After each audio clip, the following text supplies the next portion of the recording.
Aujourd'hui, nous allons répondre à une question cruciale pour tous ceux qui planifient une croisière.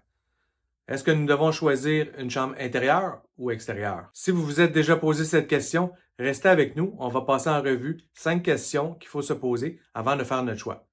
Allons-y.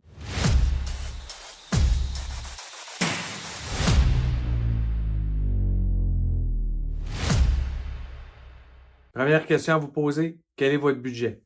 Les chambres intérieures sont généralement plus abordables que les chambres extérieures avec fenêtre.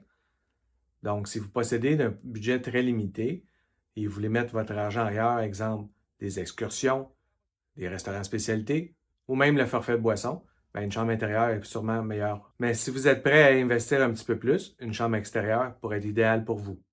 Une sous-question à se poser, est-ce que je veux faire une croisière à chaque année ou une croisière aux 5 ans? Et puis, évidemment, le budget n'a pas de limite. On va all-in en bon français. Donc, c'est aussi ça qui va pencher à la balance dans votre budget aussi, si vous prenez une chambre extérieure ou intérieure. Avant de répondre à la deuxième question, restez jusqu'à la fin, j'ai peut-être une autre option à vous proposer. Deuxième question, est-ce que la vue est importante pour vous? Si vous rêvez de vous réveiller au son des vagues, de l'océan ou des merveilleux paysages, ben une chambre extérieure va sûrement être mieux adaptée pour vous. Mais si vous préférez un endroit plus sombre et plus intime pour dormir, une chambre intérieure va être plus adaptée pour vous. La vue peut vraiment changer l'expérience à bord, mais ce n'est pas une priorité pour tout le monde. Il y en a qui vont dire j'aime mieux sortir de ma chambre, aller sur un balcon supérieur pour aller admirer la vue. Comme ça, je peux quand même profiter d'une chambre intérieure et puis il ne manque rien de ce côté-là. Question numéro 3. Quel est mon niveau de confort personnel? Les chambres intérieures sont normalement plus petites que les chambres extérieures et ne bénéficient pas de lumière naturelle. Par contre, ça pourrait être un facteur important si pour vous l'environnement doit être sombre ou lumineux ou si vous avez une crainte au niveau de l'espace, vous avez des tendances un peu claustrophobes, ben là, ça serait mieux d'aller pour vous une chambre extérieure. Une cabine avec balcon vous offre aussi beaucoup plus de lumière naturelle, mais aussi ça a un désavantage parce que si vous avez le soleil qui se lève de votre côté, mais vous allez avoir beaucoup de luminosité quand même assez tôt, malgré que les rideaux sont fermés. Un petit truc ici, les chambres intérieures sur les navires plus anciens sont normalement plus grandes que les chambres intérieures des nouveaux navires. Vous vous demandez pourquoi que c'est comme ça. Les nouveaux navires, évidemment, tout est une question d'argent. Donc, combien de personnes on peut rentrer dans le même espace? Donc, c'est pour ça que les nouveaux navires, les chambres intérieures, vont être vraiment beaucoup plus petites, malgré que les salles de bain vont être identiques, que ce soit intérieur ou extérieur, pour les nouveaux navires. Donc, en résumé, si vous êtes sensible à la lumière et l'espace, choisissez une chambre extérieure. Question numéro 4. Est-ce que je vais passer beaucoup de temps dans ma chambre?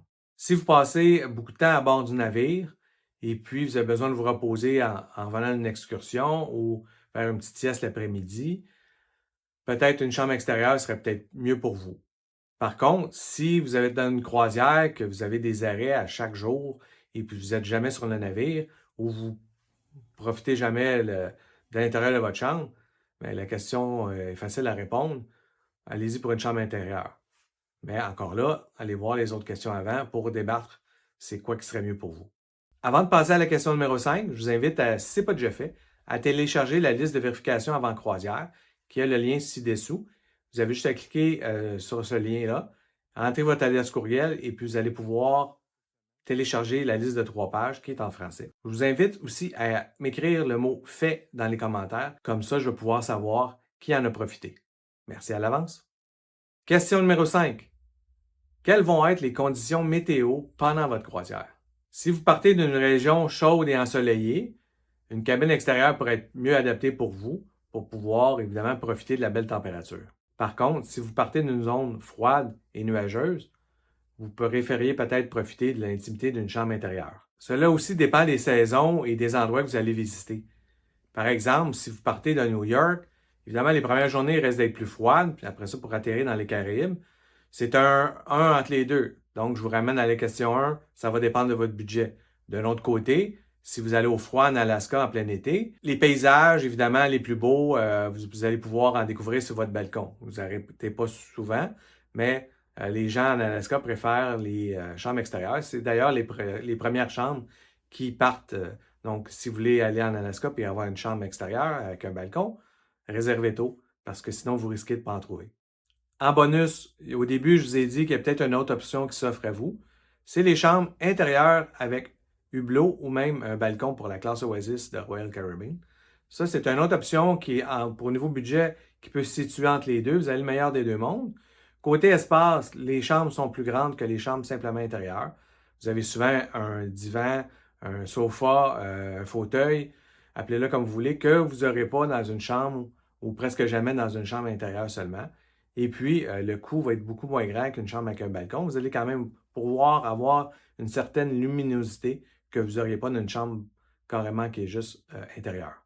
Voilà, ce sont 5 questions essentielles à vous poser avant de choisir entre une chambre intérieure ou extérieure. N'oubliez pas, chaque croisière est unique et ça dépend de vos préférences personnelles et bien sûr de votre budget. Si cette vidéo vous a été utile, laissez un like, abonnez-vous à la chaîne et laissez-nous en commentaire le choix que vous avez fait lors de votre prochaine croisière.